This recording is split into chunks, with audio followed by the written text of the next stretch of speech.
Good morning, everybody. Lawrence Fleming again. Well, as we continue to watch and wait, what do we keep an eye on? What do we look for? Well, I can't tell you what's going to be your sign for the rapture, but I can tell you what the Bible tells us to keep looking for. Keep your eye on Jerusalem. There are attempts to distract us all around the world.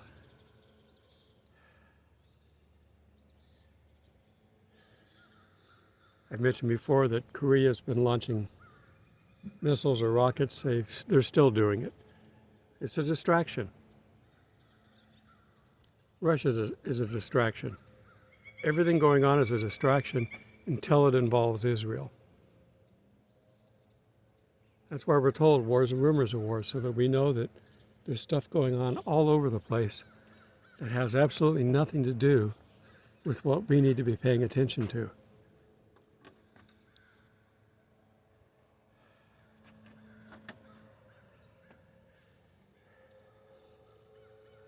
I mean, the first key that we had that things were in the right track was when Israel was recreated in 1948. For 2,600 years, they hadn't been a sovereign country. And when that happened, that was our starting clock, the fig tree generation starting clock. So we're in the time. We try to figure out how we're going to get, to the rapture. What are the signs? But there's really nothing there. The Revelation 12 sign has already happened. So we're simply waiting on the ruler of this world to start things off. When is he going to start things? We don't know.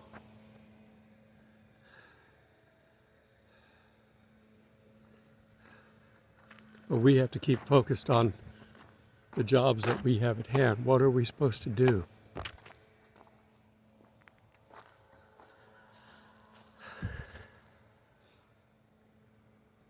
As I'm looking out over this lake this morning, and it's out there. It's calm, like it was yesterday. A bunch of people this morning left early. Some people do this as a means to get away from their home, and they've got RVs.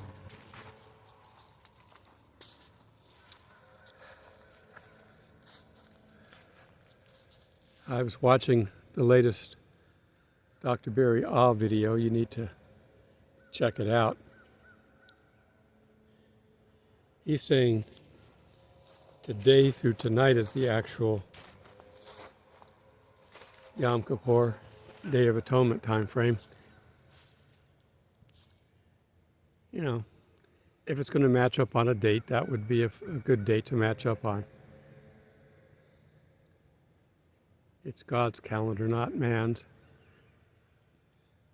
Followed by the Sukkot, or the Tabernacles, which is a celebration of living in tents for the 40 years after they were part of the Exodus. So they're supposed to build themselves a temporary rickety tent of some sort to sleep in. Well, I'm already in a tent, so I can celebrate tabernacles anytime.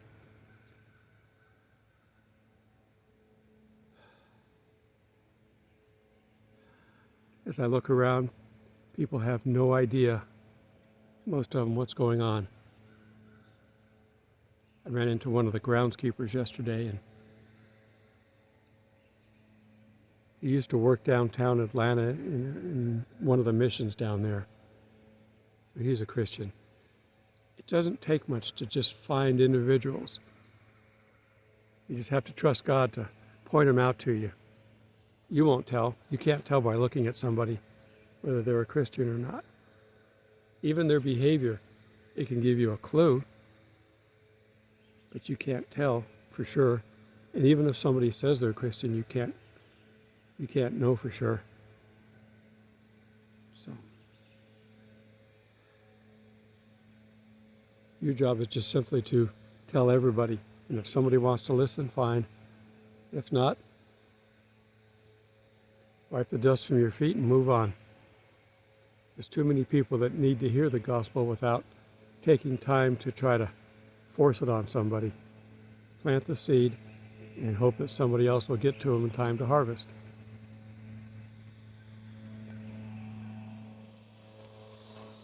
I'm listening to one of the unnatural sounds of being out in these parks.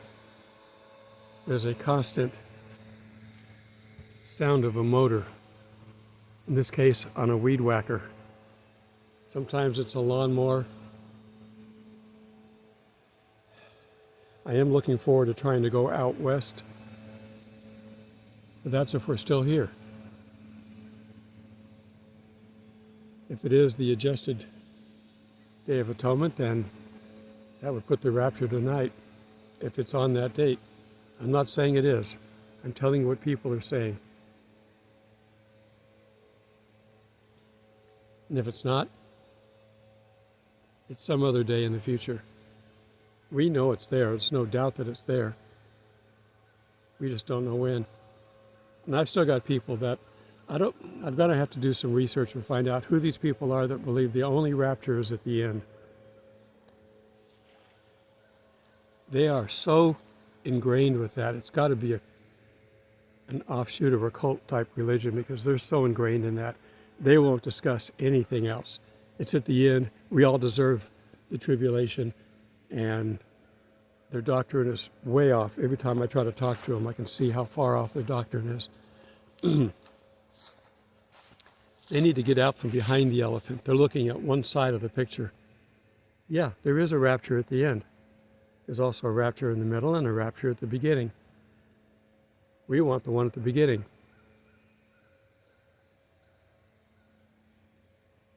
So I end up blocking people when I don't really want to, but they've been brainwashed, and they won't accept any other option. And then they won't be quiet about it. They have to be in your face about it. That's the hard part. If somebody could sit quietly with the wrong idea, it doesn't matter. Sit quietly. Maybe they would pick up something if they listen. But they won't.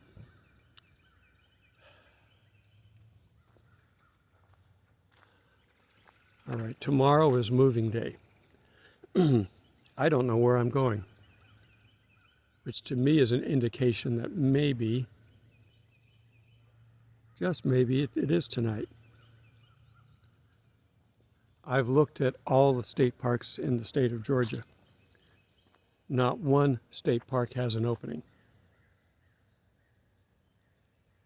So technically I have no state park to move to tomorrow. I have a couple of county parks, 3 of them, and some other spots. What I'm running into, is a lot of people who have come out of Florida because of all the destruction. There are homeless people down there now with no place to stay. And I'm sure the state parks in Florida are completely packed.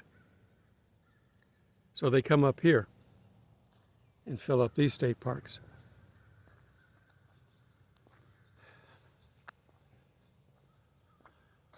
I don't want to head out west right now because I've got to watch my son's cats in 9 days, I guess it is. I've got one more film that I've got to record. I do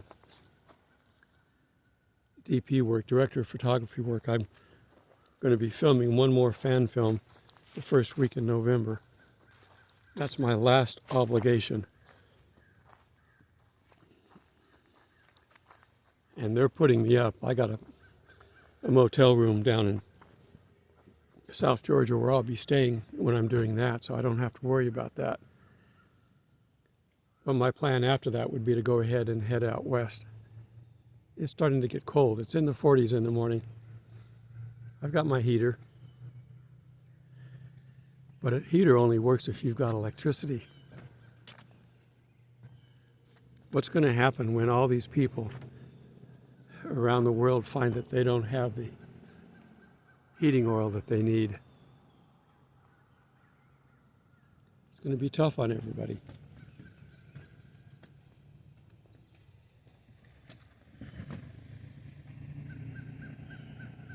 There goes the ranger that was weed whacking, so it got quiet.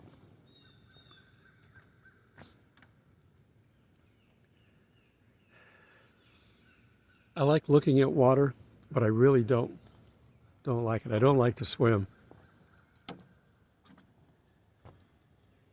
Give me fins and a snorkel or a tank, and I'll go under the water.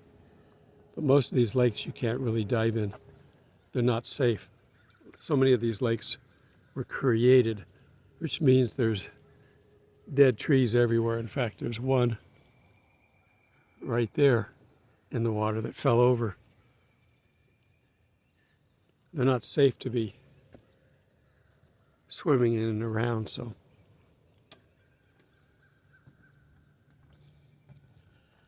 So I'd really like to go to Florida, but that's where everybody else goes, so it's full. And what's not full is broken. I think I heard that there were over 100 deaths from that hurricane. Destruction-wise and money-wise, that's going to be one of the worst ones in history.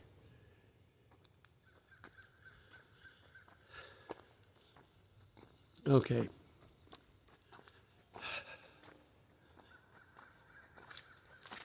You want to key everything that you're looking at time-wise on Jerusalem. Doesn't matter what the rest of the world's doing. And we're watching Russia because we think Russia's Gog, and it may be, or Russia's Magog and Putin's Gog. It's a good likelihood.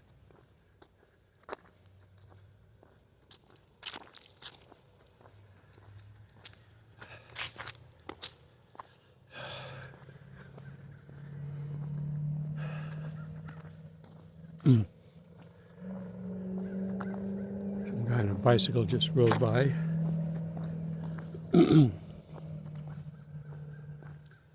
Some people get out early and do things. I'm looking over back at my camp, which is on the other side of the lake, and I can see some movement. They're up fixing breakfast. I've already had mine.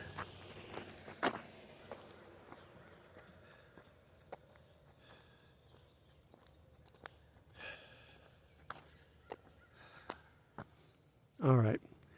I've got a short Bible study I'm going to go try to work out. We're going to look back a little bit at Ezekiel. Just know that the time before the destruction of Jerusalem in 586, we've got 3 prophets around that area to tell us about that and what's coming in the future. Daniel, Ezekiel, and Zechariah.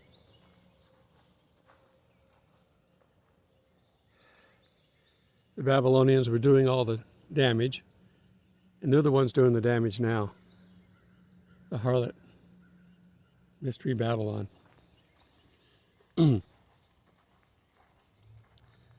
They came and captured Daniel, and we know about him, the stories about him and him surviving, and they came and captured Ezekiel. And then finally they came and conquered Jerusalem. And when they did, they freed Zechariah, who was in prison, because they didn't like what he had to say. Jerusalem tends to treat the prophets very poorly. They got a bad history for that. So when our two witnesses show up, they're going to annoy everybody, though. They're going to have drought and everything. That sun is bright. I didn't realize I was walking out into the direct sun. All right, so let me get in and get my Bible opened up and start lining up the scriptures. Everything focuses on Jerusalem. And they've known it for 2,600 years, roughly. So we got to remember that. All right, sun's too bright. Let me get inside. Let's get into our study. I'm comfy in my office in here. New cup of tea. I have coffee when I first get up, then I switch to tea for the rest of the day. Okay, like I said in the discussion, everything is based around Israel. So we're looking for all of our timing. Let's go ahead and look at another version. We normally look at Matthew, but let's go ahead and look at Luke 21:24.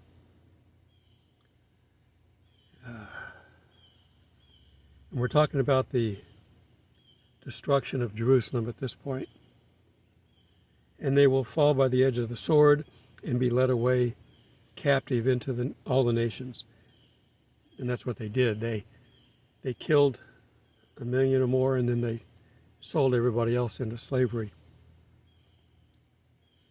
All Jerusalem will be trampled by Gentiles until the time of the Gentiles are fulfilled. So that's what we're looking for, the fulfillment of the times of the Gentiles. We are obviously, as Christians, in that category. Now I'm going to turn to Ezekiel. By the way, I think I said Zechariah in my comment, and I meant Jeremiah. They all sound the same sometimes. Jeremiah was the prophet of the day, the lamenting prophet, if you read Lamentations. Okay, let's turn to Ezekiel. If you want to read on your own, you can go back and start in 36 and read 37. I'm going to start in 38 because that applies to today. But this 37 is where Ezekiel talks about the dry bones. How God's going to give them life again, bring Israel back to life.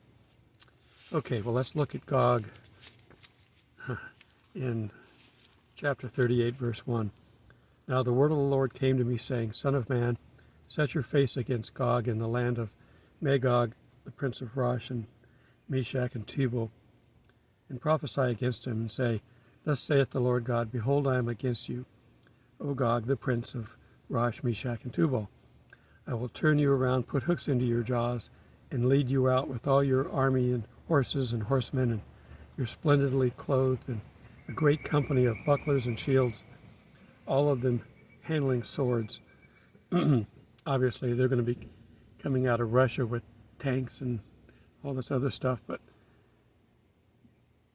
you couldn't tell them about a mechanized division back in this time, because this is, way BC. Okay, handling shields, all of them handling shields. Persia, Ethiopia, Libya are with them, all of them with shield and helmet. Gomer and all of its troops, the house of Togarmah from the far north and all its troops. Many people are with you. Prepare yourself and be ready, you and all your companies that are gathered about you, and be on guard for them. After many days you will be visited.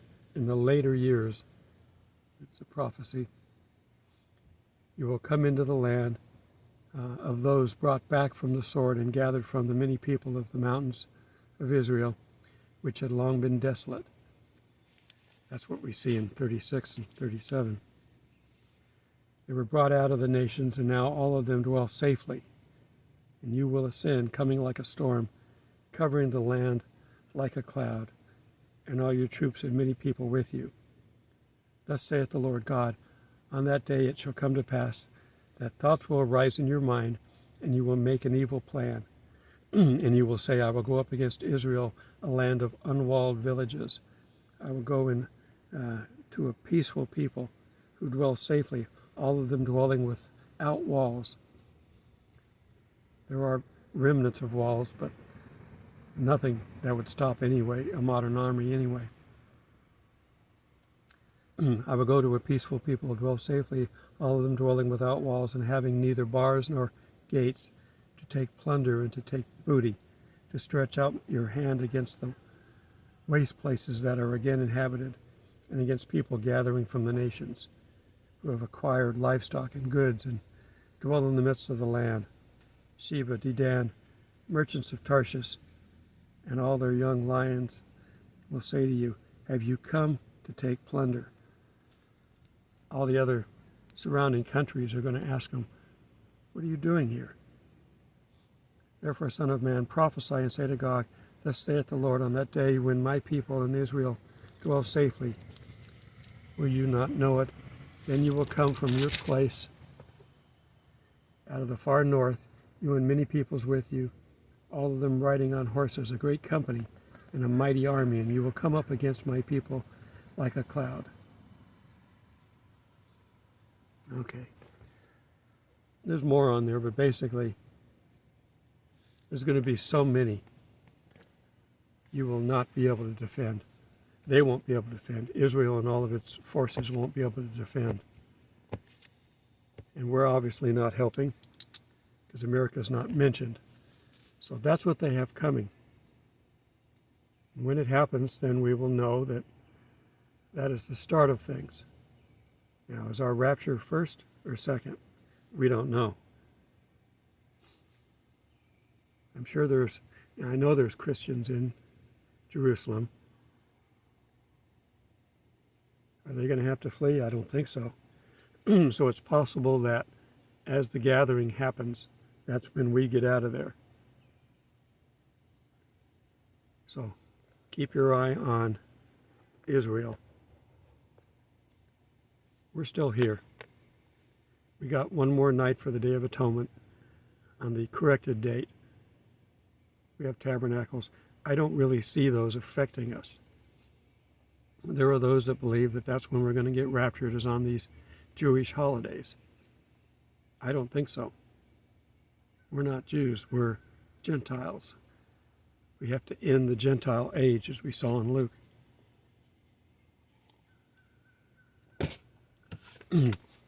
Now, they're going to say, well, if we don't get raptured this fall when these holidays happen, then it's got to be next year. I disagree. Well, it may be next year, but it might be in January. We don't have to go to the fall feast. It can happen anytime.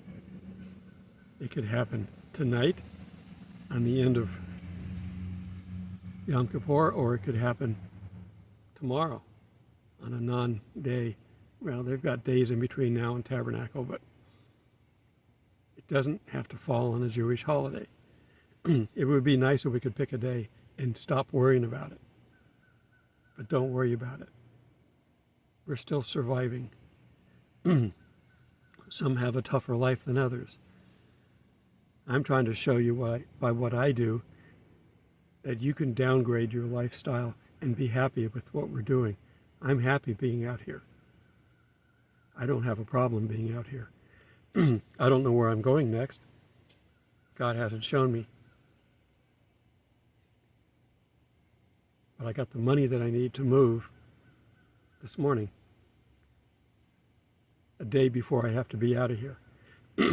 That's how God works with me. I've learned to expect it, so I don't panic. I don't worry about it. If I run out of money and I have no money for the rest of the month, something comes up, money I forgot about. I don't even have to ask for it. Now, if I have a special need or something for this ministry, that's different. But my personal life, I don't have to worry about it. God takes care of it. I've always got a place to stay. I've always got food, everything I need. But sometimes he doesn't give it to me until the day I need it. It's like, here comes the money, and here goes the money. But I'm still living. Okay, if we get raptured tonight, cool, be great. But if we're not, don't worry, don't panic. The world is setting up for major calamity. The harlot's busy working away, destroying the planet for their own good. Economies around the world are teetering. It doesn't matter. The harlot will not get strong enough to kill Christians until after the rapture, so don't worry about them. People kill people all the time, every day. It has nothing to do with any particular event or group. It's just that that's evil that's out there. Be careful. But a major event where the harlot's going to come after Christians, we don't have to worry about that. We'll be out of here. And I think with the Magog War, we'll be out of here either during or just before. Everything's tied to Israel. When the Gentile age ends, then it will switch to all the Jewish holidays and the Jewish events. But we got to be out of here first. So don't give up hope. Keep being grateful for every day. Some of you are struggling every day. Still try to be grateful for those. They're making you strong. We're going to get out of here, and then we're going to come back. We're coming back with Jesus at the very end for the Battle of Armageddon. Now, we're coming back in formation, but don't worry about fighting. Even Jesus doesn't fight. For the Battle of Armageddon, he just speaks and they die. So we don't have to fight them. Jesus will do all of that, and he will do it with his mouth. All right. Till we meet in the clouds again. God bless. Said I could take my time. No, seriously, have a sip. Because I'm curious if you were trying to make it taste like sewage. Hello, Alexis. I really miss